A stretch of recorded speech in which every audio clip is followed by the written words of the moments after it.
Om. Om Sahana Vavatu Sahanau Bhunaktu Saha Viryam Karavavahe Tejasvinavaditamastu ma Vidvishavahe. Om Shanti Shanti Shanti.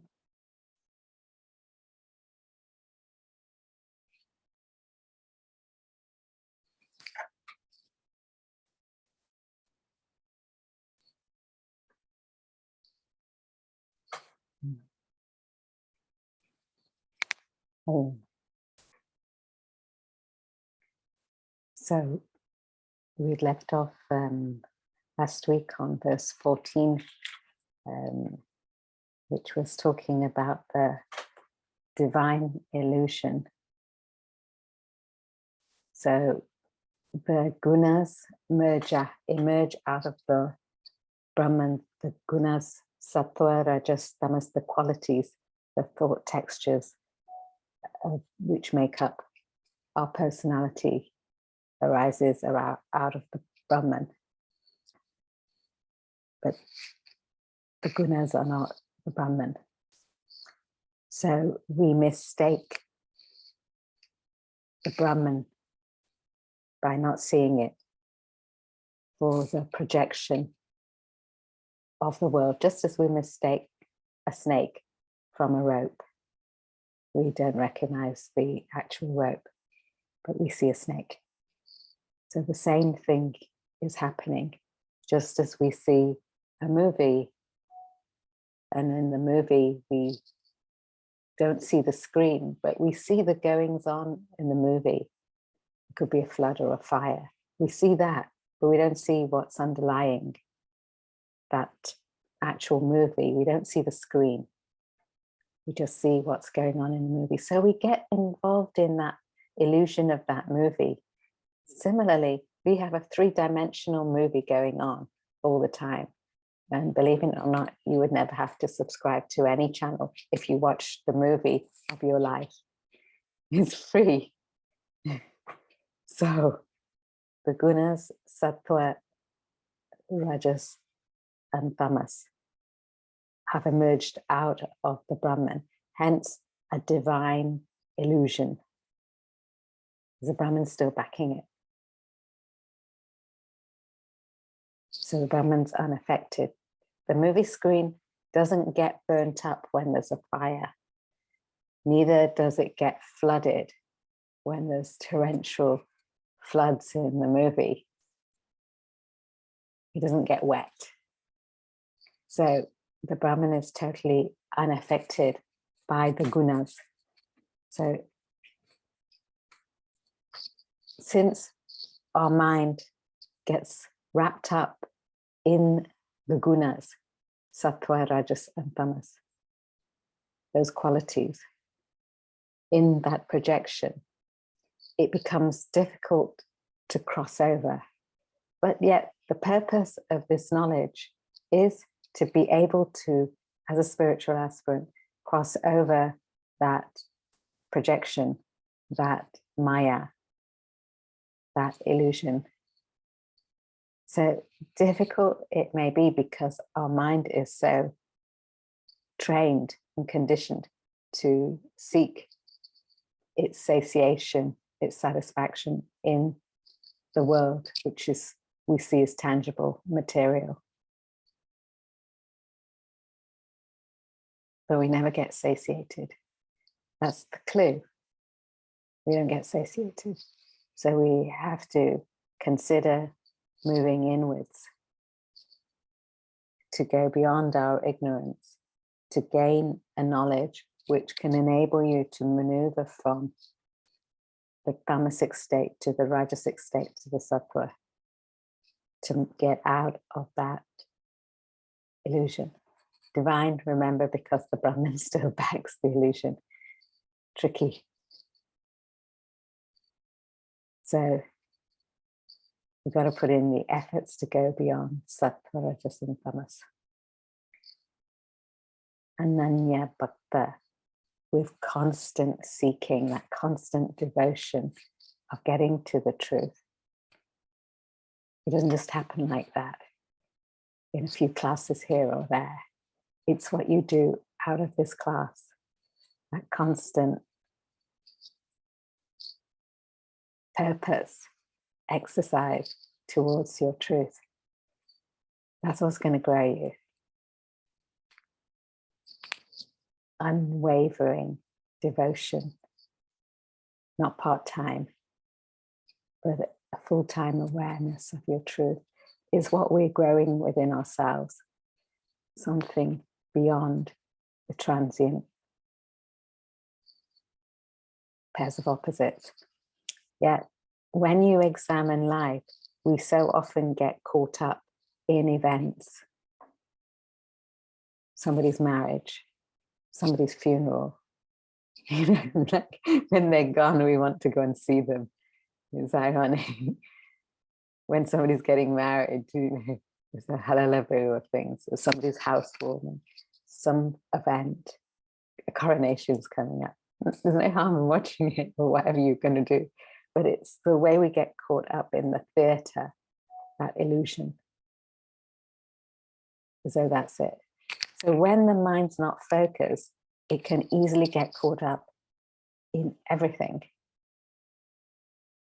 There's no opportunity to cross over the illusion. Just as you watch the movie and you think, oh, that was a great movie. And you may be crying or feel emotional at the end of it. You're totally engrossed in it. But you know the movie, when you switch it off, is just a movie. One hopes you know it's just a movie. And if it's a kid's movie, you tell the child, what are you getting frightened about? When the kid's watching the movie, something horrible comes. But when you're watching the movie, or we're watching the movie, you don't feel quite the same. So the minute that's switched off, or you extrapolate yourself from there and place your thoughts on something bigger, you can see that the insignificance of that event. But you've got to have something bigger to enable you a bigger perspective, to see that the absurdity or insignificance of a particular event, to get you off it, to get you moving.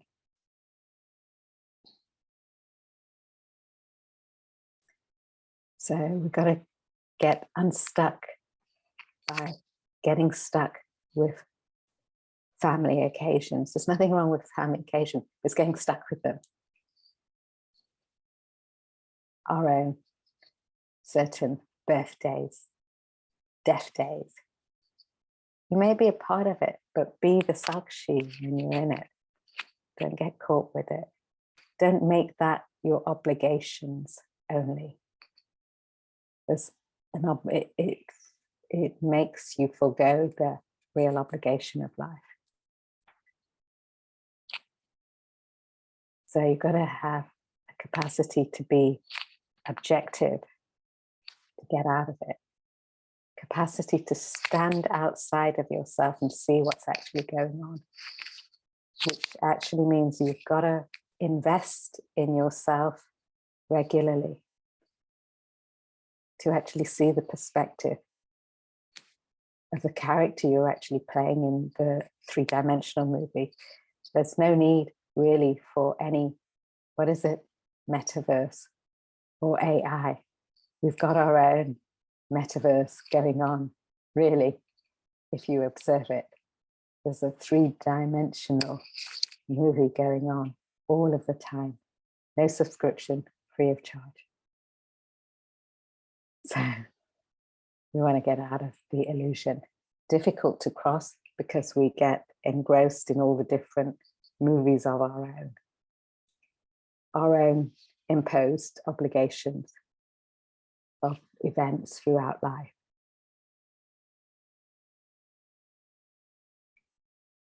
For a colleague, I think I showed it to some of you previously, colleague student made a t-shirt. We don't have any other business. I don't remember the exact t-shirt.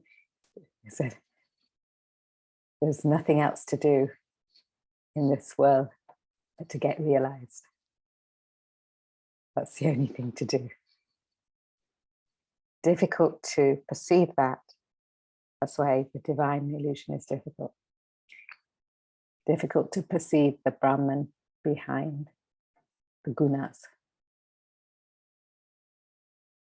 There's so many preoccupations we have. Let's read, we had left off.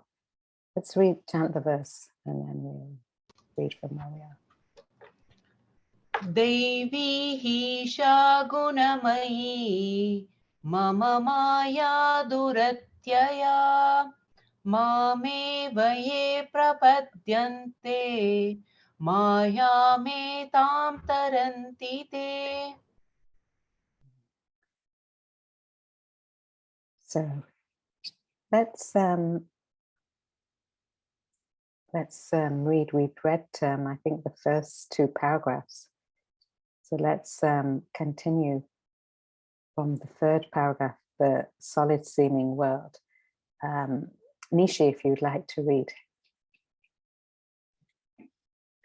The solid seeming world, this stern, rigid world, is a mere illusion, like a dream. This world you experience when awake is not different from the dream world you experience when dreaming. Both worlds are illusory. The two illusions differ only when viewed in terms of time, space, and causation. In the wakeful world, these three are more defined, more precise, more accurate, whereas in the dreaming world, time, space, and causation are inaccurate, hazy, and blurred. The waking and dream worlds, therefore, differ only in degree and not in kind. They have no meaning, no substance in themselves. When you realize your supreme self, when you gain spiritual enlightenment, the waking, dream, and deep sleep worlds disappear. Brahman alone exists thereafter. You become one with Brahman, one with God. Krishna? So just let's examine. So we feel that this is solid. What else is it saying in this paragraph? What's it saying?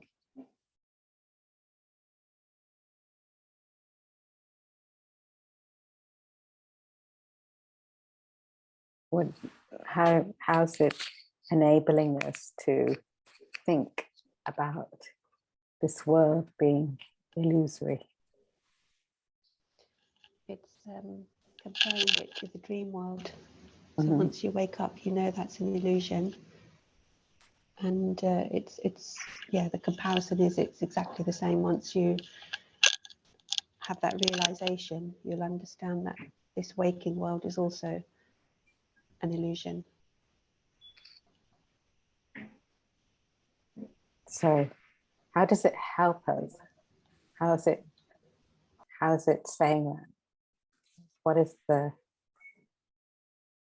are the things that it's kind of making us think about in that comparison? You're quite right. Dream and waking state.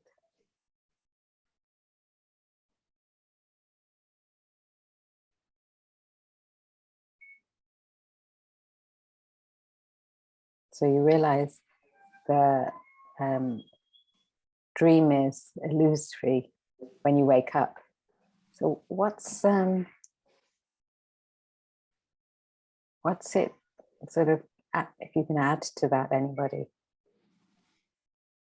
On what basis?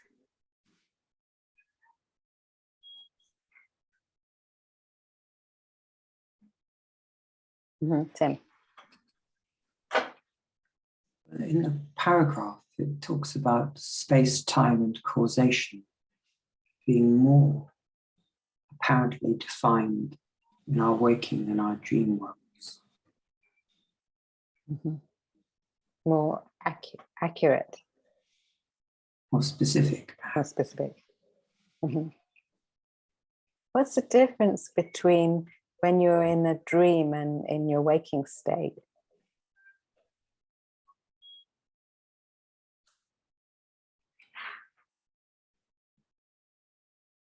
No? Are we more, our senses are more with us, aren't they? No? In the waking world, our senses are working, all of them together. Okay. Are they not working in the dream world? I'm just asking, I'm not saying yes, no, I'm just making us think. I guess they can't be working in the dream world. I wouldn't be able to smell the roses, or I don't know. So in the dream, you're having a dream. I smell a beautiful rose. So who doesn't smell the rose when you say that?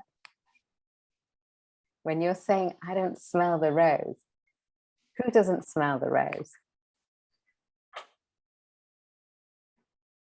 You say me. So what are you now? What are you right now? Hopefully.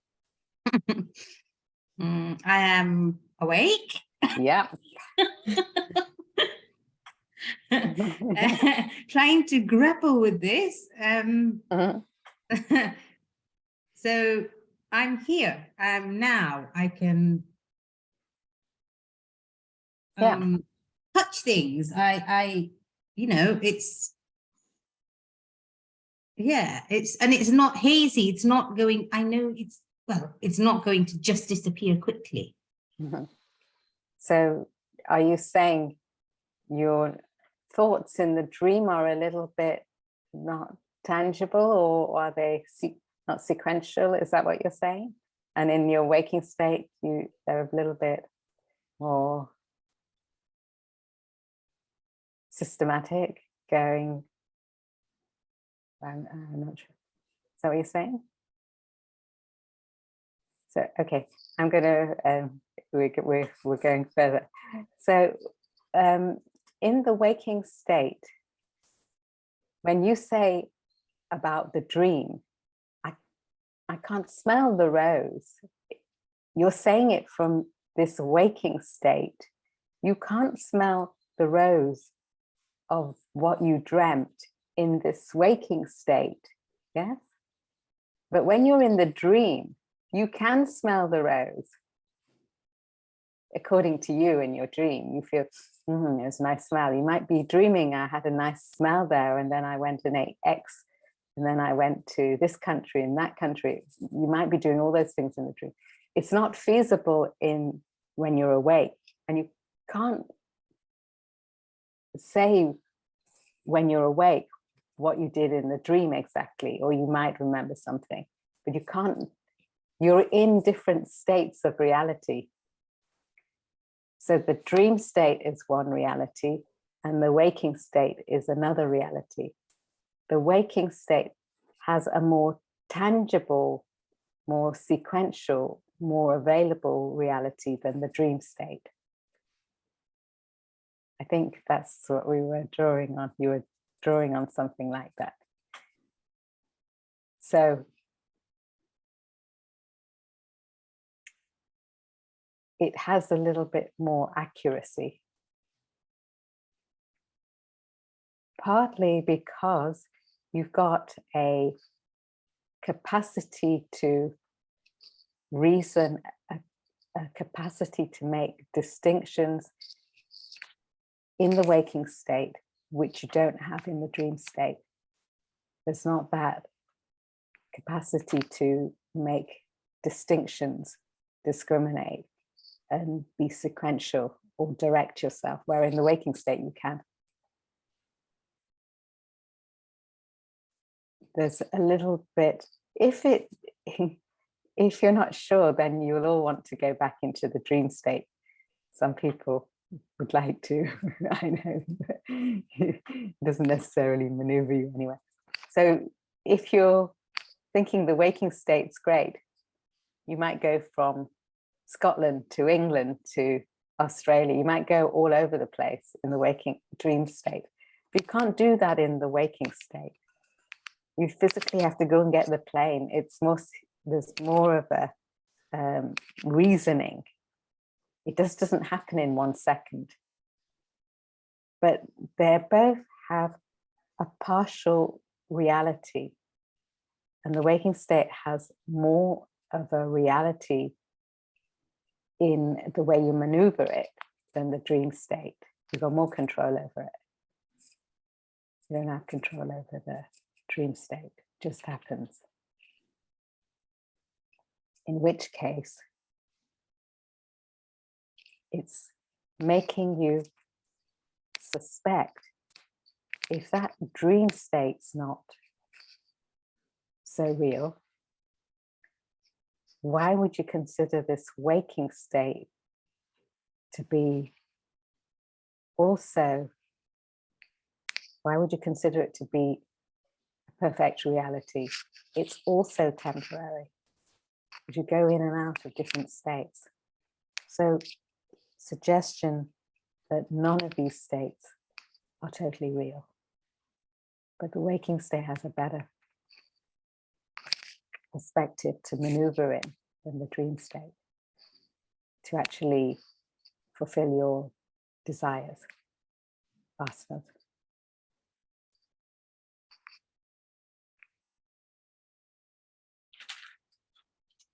But nevertheless, that's what we've got to do in the waking state. Let's read the last paragraph.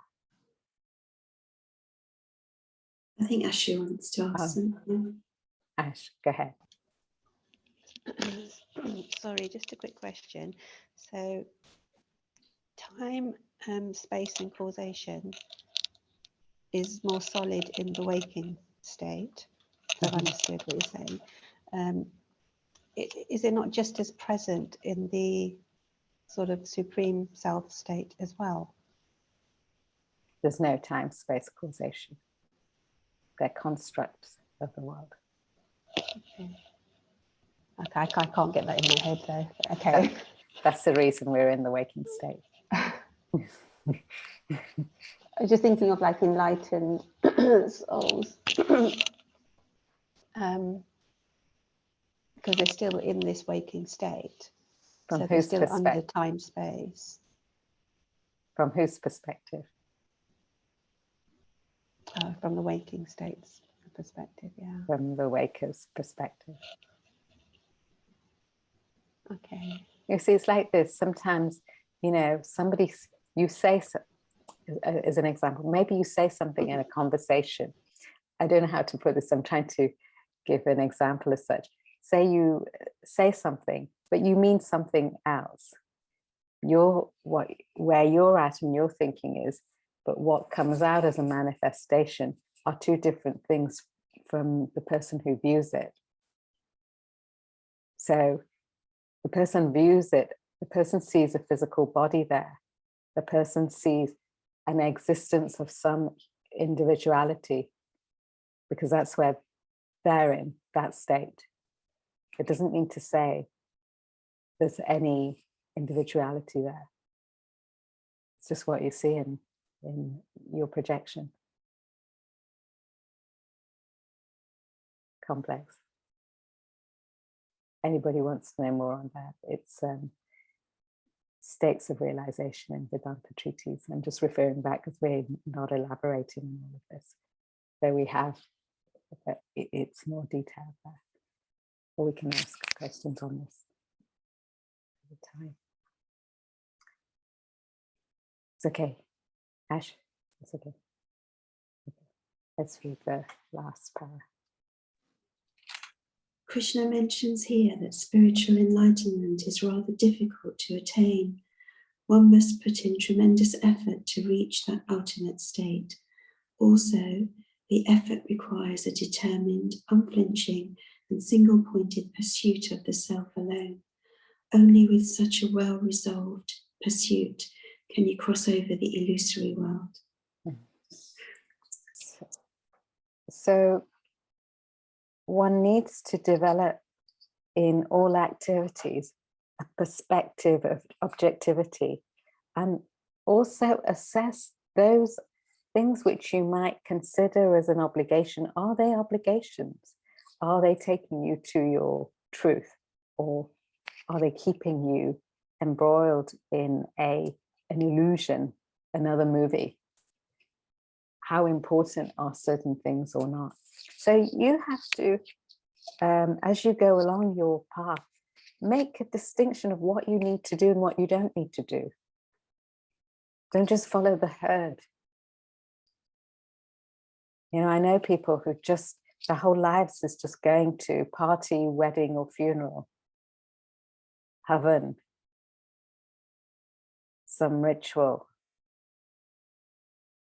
That's what they feel. Going to the ritual of somebody's house and having dinner is what they feel is spiritual.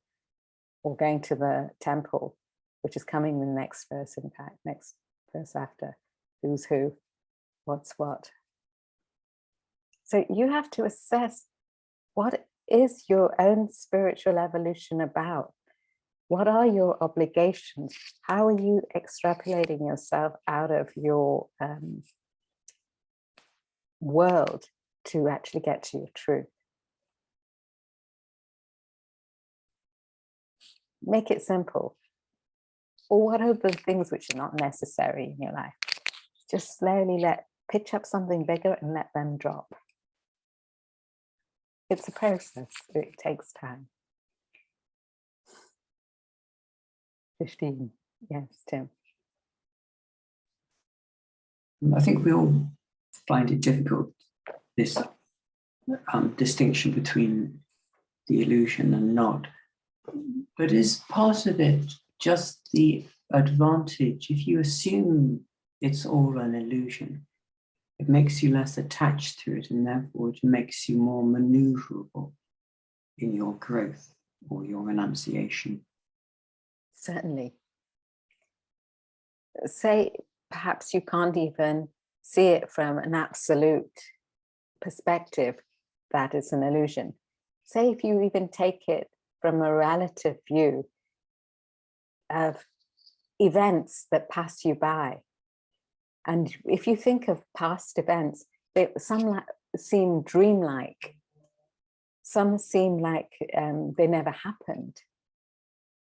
Some of the events you may think, why did I do that? Why did I get into it? So unnecessary. So they're so fleeting, passing, transient, almost elusive that they're not real. Sometimes you can't even in your own mind make sequence of thoughts. Well, certainly I can't. And I imagine it may be the same for others. You don't know when you did the age. If somebody asks you what happened at the age of 4 or 5, you don't know whether it happened at 4 or 5 years old. You know something happened at those ages, an event which you remembered. So it's transient, fleeting, elusive, not so real. Right now you feel is incredibly real. So getting that perspective of it being an illusion certainly gives you an overall perspective of perhaps becoming less attached, a more understanding of the transient values of life. So less agitated, less getting into the non-essentials. Keeps propping you up to what's important, certainly. Thank you. If nothing else, just if you're not even sure about it, just imagine it might be an illusion. Just watch your movie through.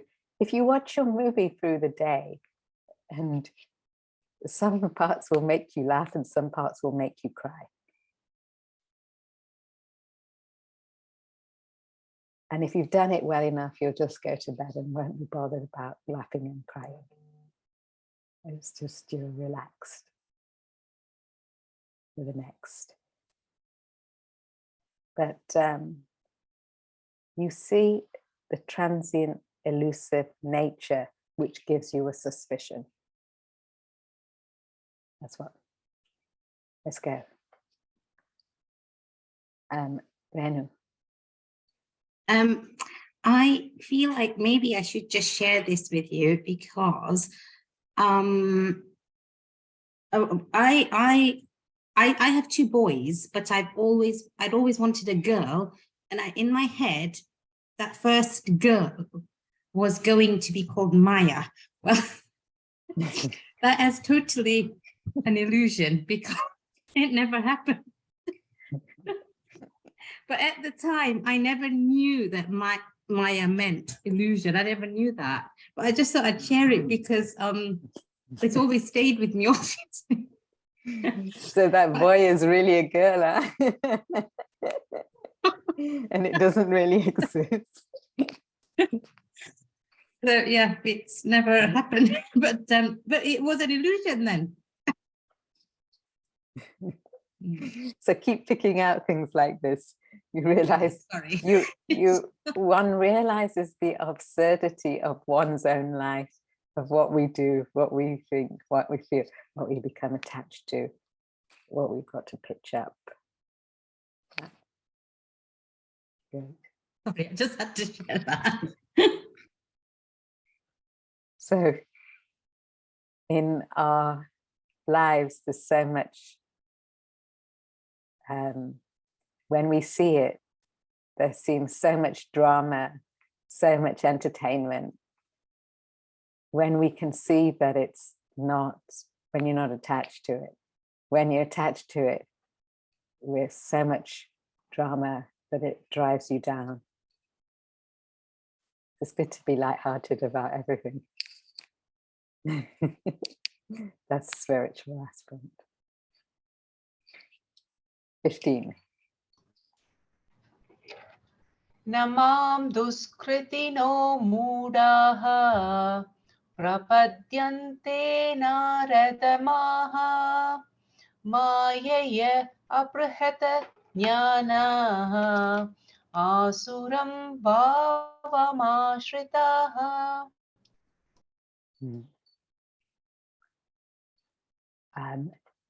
Dharma, if you could read the verse.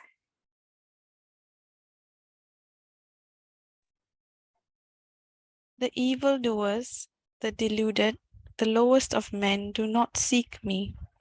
They whose wisdom is destroyed by illusion follow the way of the demons. Okay. So evildoers, a very strong word here. Dushkritinaha.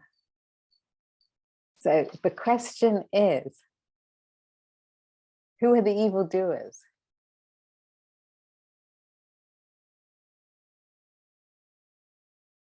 Don't think about it. Just put forward. Who's the evildoer? Anybody?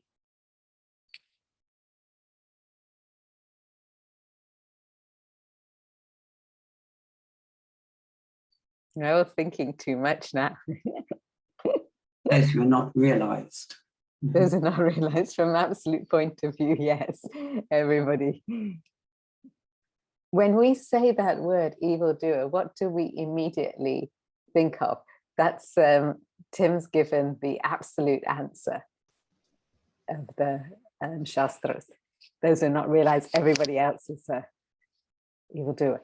But what do we think when we immediately hear that word? Nishi. Oh, sorry, a selfish, self-centered person. Okay, and any example or any thought? Somebody who robs somebody else for their own gain. Somebody, right? Okay. Anybody else? Sama? Negativity. Okay. Anybody else? Jyoti? You've got to be off mute. Somebody that does something with different intentions. Okay. Different intentions. Anybody else? One more.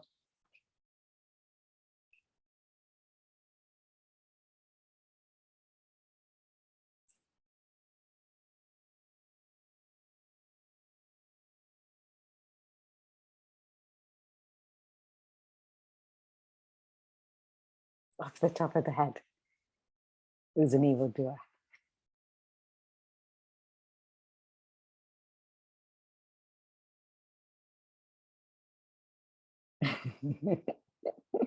We don't know any evildoers. And someone who just puts pain upon others for their own gain.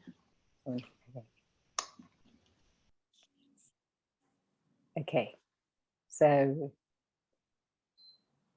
those, Tim pointed out, those who don't seek the self are dushkritinaha. So if one's not realized or seeking the self, dushkritinaha. Anybody who is extroverted and stressed out is dushkritinaha.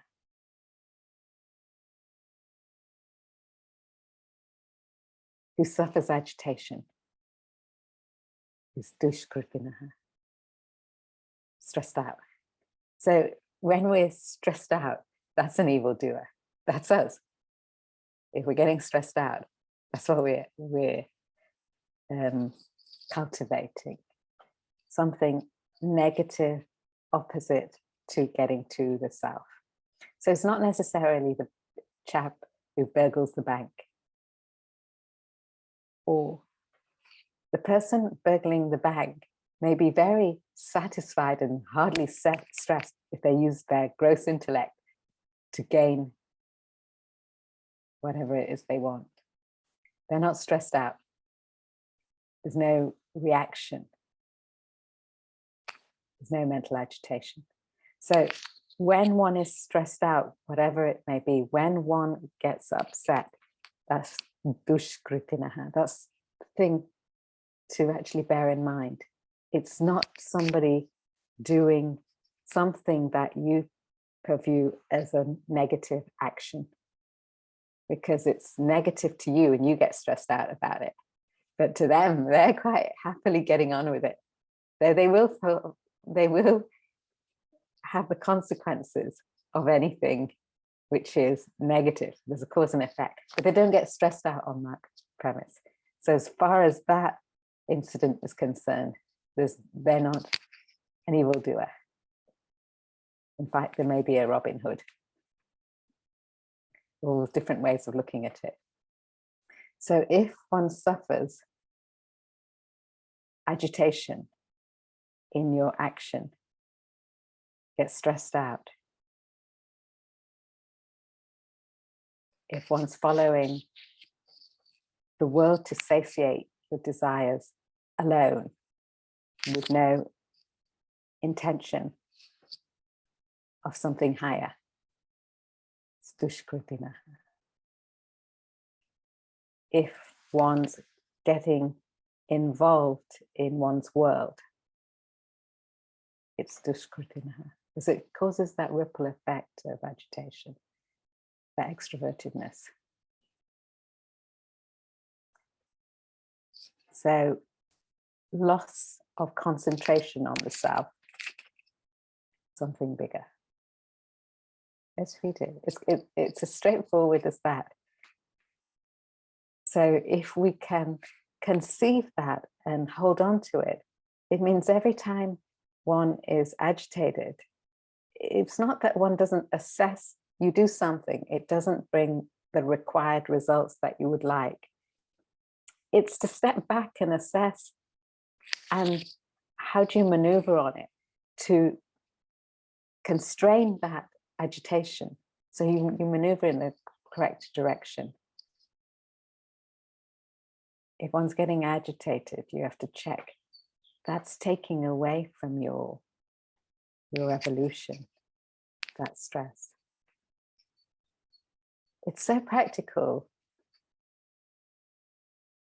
It's talking about your everyday life, how to maneuver out. And everybody in everyday life wants to get out of their stress. This is dushkritinaha. But we're so conditioned to watch our own TV. TV meaning not the screen, our own movie going on. we're so conditioned at looking at all the other characters rather than ourselves that we forget how to manage our own stresses. This is such an illusion. So we've got to keep constant with the knowledge. Let's go, let's read it. The preceding verse covered spiritual seekers who have crossed the illusion of this world and realized the Supreme Self. This verse describes the deluded people in the illusory world, leading themselves to destruction. To indicate their state of deterioration, Krishna uses three powerful words: duskritna, evildoers; mutta, deluded; and naradama, lowest of men. So, three words. So, evildoers, deluded, lowest of men. It's like a spiral going down. One follows the other.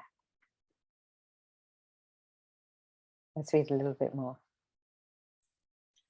Steeped in ignorance, their deluded minds remain lost in the maze of the phenomenal world. The mind, excited with the enchantments of this illusory world, deprives them of their wisdom. Consequently, their intellect finds it impossible to penetrate into the realm of Brahman. For them to cut through ignorance is like a butterfly trying to pierce a granite wall. Such men merely live a life of low values, a sensual and materialistic life based on falsehood and deceit. They demonstrate such demonic qualities like infatuation, lust and envy, hypocrisy, pride and jealousy, arrogance, anger and greed. Ravana's character in the epic Ramayana fits into the demonic personality indicated in this verse. So, the ladder of fall he's talking about, one spirals to another. In actual fact, it comes in chapter 2, I think it's 64, 65. The ladder of fall, Kama, Krodha, Lobha, Moha. It all spirals down when you are looking at your own self-interest. You get more and more agitated. That anger, greed, jealousy. Takes you away from your aspiration, your thoughts of something bigger. That evolution, that satiation of your desire. See, in the Ramayana, all these characters in these great epics, Ravana's like, there's certain tendencies that he had which kept him stressed out and agitated, wanting more.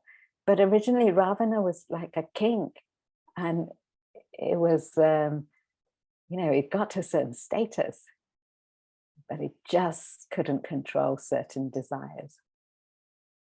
And the desire to want Sita killed him. Sita was Ram's consort. So she refused. She sat on the edge when she was captured. She sat outside Ravana's palace. She didn't go in. Didn't get tainted by that agitation. 16. Chaturvida bhajante mam jana sukritinorjuna artho jignasu artarthi jnani cha paratarsabha. So here, Renu, if you could read the verse. O Arjuna, 4 kinds of virtuous people worship me: the Artha, distressed; the Jijnasu, seeker of knowledge; the Artha, Artharthi, seeker of wealth, and the Jnani, wise, or Bharatarsabha. So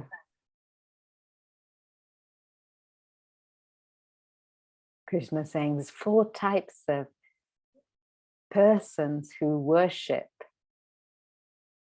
4 types of spiritual seekers, of which he will say 3 of them are not really spiritual aspirants. And this is how it is. So 4 types of so-called virtuous seekers. Only one of them is a real seeker. Let's see how. So 3 of them, their worship is worldly orientated. Only one of them is to the truth. So there's a Artha, Arthati, Jignasu, and Jnani. These are terms, Sanskrit terms, which are in the verse. So the first one he's talking about is that one who worships God only to get wealth. Their intention of doing anything which seems spiritual or religious is actually only to get wealth back. And it's done on huge scales all over in the culture. Like is in Hinduism, we have Chopra Pujan, Lakshmi Pujan, rituals to worship wealth, which is fair enough. That's okay. There's no harm in having wealth. In actual fact, one should, in your spiritual evolution, to actually be able to maneuver yourself. But it's when the focus is on that to get that. So that sort of seeker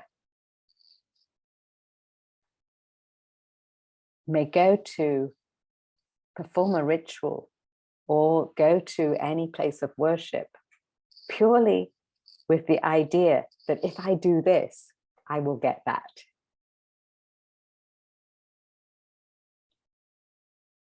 They may go to a pilgrimage. If I do this, then I will be blessed with that.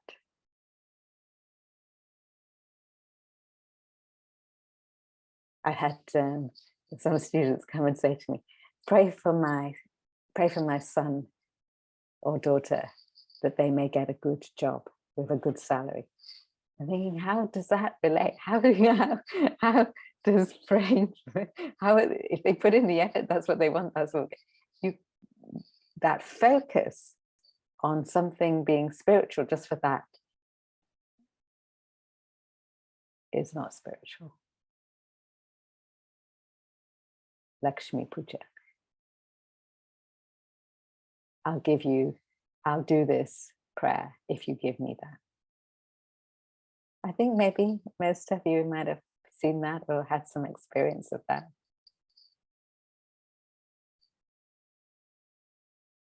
Where there's an intention to gain wealth. You see it. You gain a new house, you do a yajna in the house, like a housewarming. But you dare not enter the house without doing the yajna because there's a fear that all the wealth of the house will disappear, all the good things or whatever you want. But you don't see the pollution to the planet when you do that, or whatever. You don't see the opposite, but you just think, I've got to do it in fear of God, of something which one doesn't even know what God is. One does it to gain something back out there. The second type is the first type, in fact, sorry.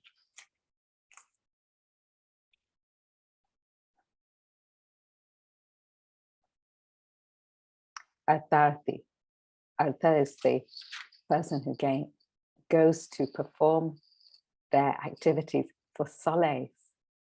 Something bad may have happened, then you turn to something higher. So you feel appeased from your distress. So you might go to the temple, church, mosque, wherever. You feel it's a nice, peaceful place. Or somebody does a ritual again, or you sing some bhajans. You feel peaceful. You might be coming to this class because it makes you feel peaceful for 1 hour. You're better doing this than doing something else. You feel, at least I feel peaceful for 1 hour. Who cares what they're saying? And I just feel a bit better for an hour or so. And then you go off and face all the things which are bombarding you. But for 1 hour, it's like listening to something, goes in, goes out, whether it's good or bad. You just feel peaceful. You feel as though you did something which gave you a bit of solace. Quiet. It's a little bit heavenly. Listen to the Bhagavad Gita. If teacher asks a question, you sit like Buddha, because you're not really interested. It's peaceful.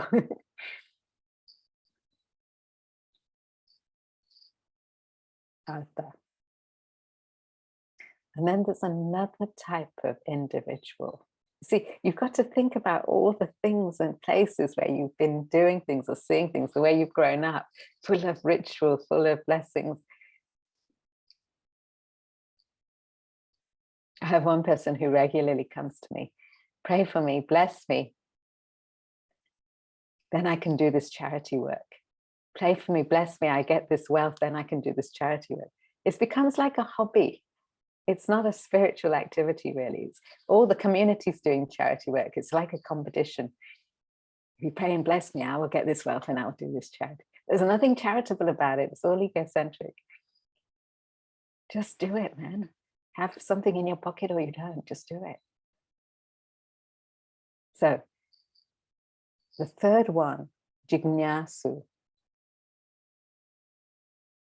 looks at this knowledge, this type of knowledge, purely out of curiosity. They love to gain knowledge. They love to have information and seem intelligent. They may know volumes of scripture and be able to recite it, chant it back. After a long time, it's familiar to me now. But in the beginning, I understood all the ideas, but I can't chant you any scripture back. I'm just listening and thinking about the ideas. That was important for the reason I embarked on this.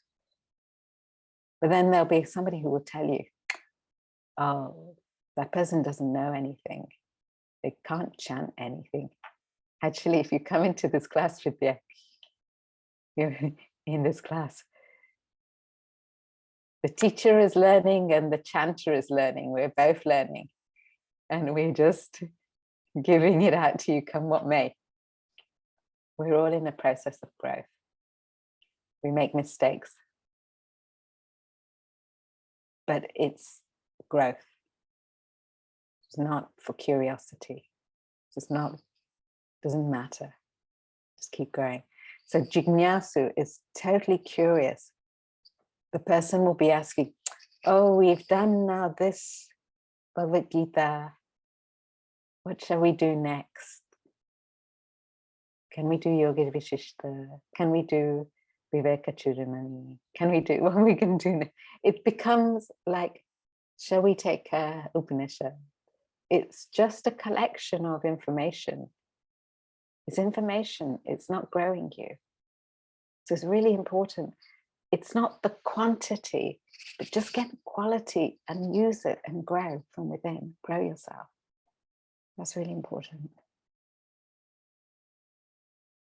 So a person, a jignasu, is never satisfied, always wants to collect a little bit more knowledge to grow themselves. I think, I don't know that. Let me get hold of it. just to satisfy the curiosity. Oh, that person knows that, they must be knowing something more spiritual than me. It's not like that. Rare is it that one goes to seek the self. That's the jnani for spiritual aspirants. Rare is it that there is a jnani, one whose sole purpose of looking at any scripture or knowledge is to evolve themselves to the truth, to get to that Brahman. That's the only worship. That one who doesn't compromise. It's not an end in itself. It's a means to an end, your spiritual pursuit. It's not desire ridden for any intention to take something back. Tim, you had something. Here we go. Well, these four distinctions, are they not also a spectral phenomenon, that each of us is a bit of each of these? Sometimes I might be distressed, sometimes I'm curious, sometimes I'm seeking wealth, sometimes I'm a yogi. Is it not also in this particular description that we can each be part of each of these? Yes, there's no harm in any one of them, hence they're virtuous. But the only true seeker is the one who's seeking the self. So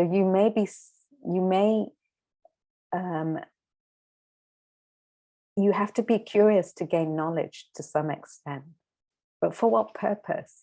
You need wealth to pursue in the world what you need to. But for what purpose is it?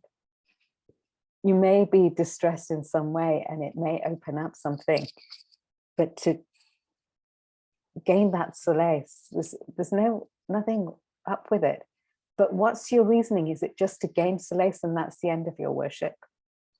So it's not a means to an end. It's not just to